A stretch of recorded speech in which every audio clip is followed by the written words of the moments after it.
Jesse Allen here, and joining us for our October safety message, we have Jana Davidson with the Progressive Agriculture Foundation. Jana, it's great to have you back on. How are you? It is great to be here, Jesse. Thank you.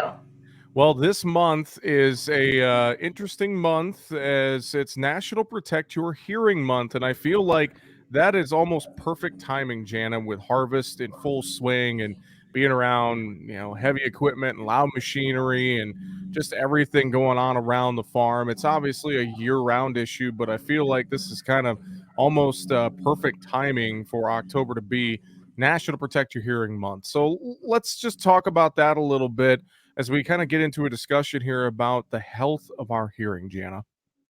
Absolutely. So, what most people may already realize is that noise is one of the most common reasons that we do have hearing loss. Now, noise can be something we hear very quickly, like a shotgun fired at very close range. We all know how, if we hear that, how our hearing doesn't seem right for a while after that. But hearing loss, it also can happen because of exposure to loud noises over a long period of time. You had a good point there with harvest right now. We're going to be exposed to loud noises every day for long hours of the day. So the best thing that we can do is wear some hearing protection, wear that personal protective equipment, because once damage happens to your ears, it is very much irreversible and permanent, but it is preventable. So I think that's the most important takeaway too from today. If people know that if they do protect their ears, they're going to be very happy down the road.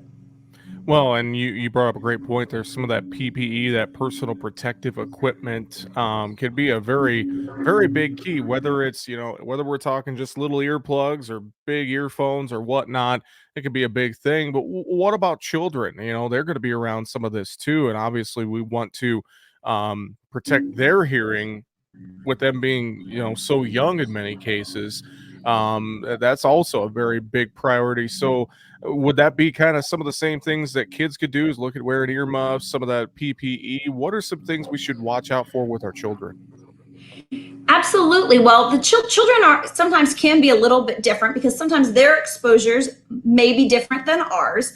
But we may think that a child is not as exposed to as many noises as someone that, let's say, works on the farm or in a factory for an 8-hour shift. Actually, children are exposed to quite a bit of noise on a day-to-day basis. So you think about sometimes their walk to and from school. Now, if you live in a more urban area and you have a lot of those city noises, that's one thing. But even in our rural communities, we may be walking near train tracks. We might have a train that goes by. So we're exposed to a lot of noises just on that commute, maybe to and from school. But while we're in school, there's various noises throughout the day. And the big thing are the earbuds.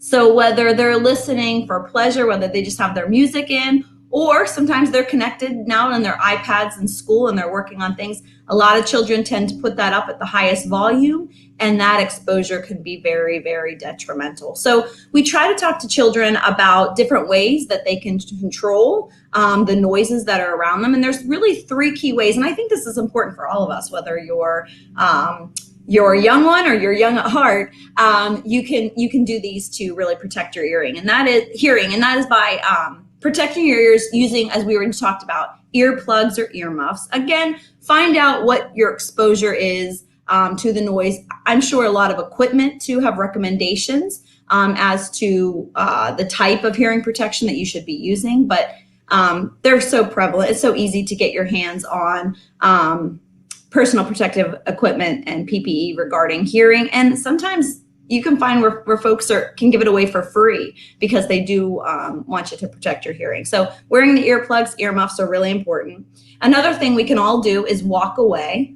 So if maybe we are at a concert, a rock concert, and we happen to be right next to that speaker and we notice the noise is very overwhelming, we don't have any hearing protection, we can distance ourselves as best as possible. That's going to help protect us.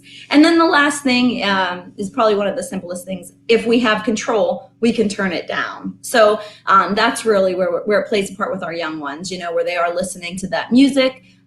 They can listen to it at a lower volume, and that can really, really help them. So those are some of the key talking points that we use with children at our safety days. And a couple activities I thought it would be neat to mention on how we teach this with children, because some folks might think this might not be the most glamorous or exciting topic for young ones, but we try to make it fun. And so some of the things that we can do is we can take various items that make noise. Maybe it's a blender, a vacuum cleaner, other things that they might be exposed to. And you can take a decibel reader. So our phones are great tools now, because there's a lot of apps that have those downloadable decibel readers that you can use, or there's actually ones that you can purchase. And the children can actually hold that up to the different sounds and find out the different decibels. Now, it is really important to understand that according to the Centers for Disease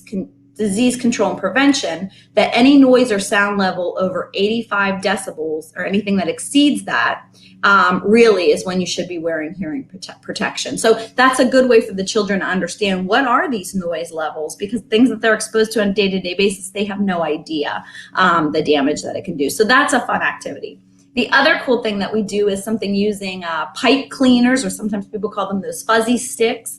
And we have the kids, we give them about 5 or 6 of those, and we talk to kids about their average day, the things that they do, and they can either shake those fuzzy sticks or run their hand over them.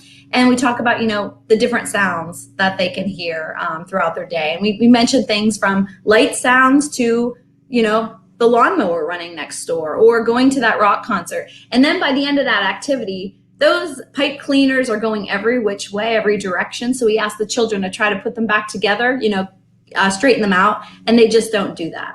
They just stay that way. I always say it's like putting Humpty Dumpty back together. It just doesn't work. So what that teaches them is that when we listen to these loud noises or have this exposure for a long period of time or for many years, it really does damage to the stereocilia, which is the little tiny hair cells that are in the cochlea. And once again, those are damaged. They sort of break off and just don't function anymore. And you like I said, you just can't put it back together again. The damage is done. So the biggest thing is prevention, getting these kids to understand that there are ways that they can keep their hearing in check and keep it for a long time. Well, I know the activity you just mentioned there, Jana, just one of the many great activities you guys do at a Progressive Agriculture Safety Day. I know you're back to many in-person safety days as well across the country, across North America. Talk about that a little bit. Talk about how folks can get involved as well for future safety days. Sure. Yes, we are back in full swing and it feels great. I personally just had my safety day 2 weeks ago, and it was wonderful to have all the children back and learning in person. So, yes, we are still actually accepting applications for our 2022 Progressive Agriculture Safety Days. If someone is interested in checking out more, they can go to our website. It's progressiveag.org. And there are 2 easy tabs that they can click. They can either go up to the Get Involved tab, or there is actually an Apply Now button, a big red button. Either way is going to take you to the online application. We have received, I think, around 410 applications so far. So that's great. So we're looking forward to a great year next year. But our budget allows us to have more, so we would like to have as many as possible. So folks should really learn how they can get involved with us. And hearing safety, although we touched on that today, that is just one of 30 different topics that we offer at our Progressive Agriculture Safety Day. So you can customize your event with the topics more specific to the participants that you're planning to reach and the needs of your community. Well, helping educate our youth and providing a vital role in rural America. You can learn more again, progressiveag.org. Jana Davidson with the Progressive Agriculture Foundation. We appreciate the time for the October safety message. Thanks for joining us. Thanks for having me, Jesse.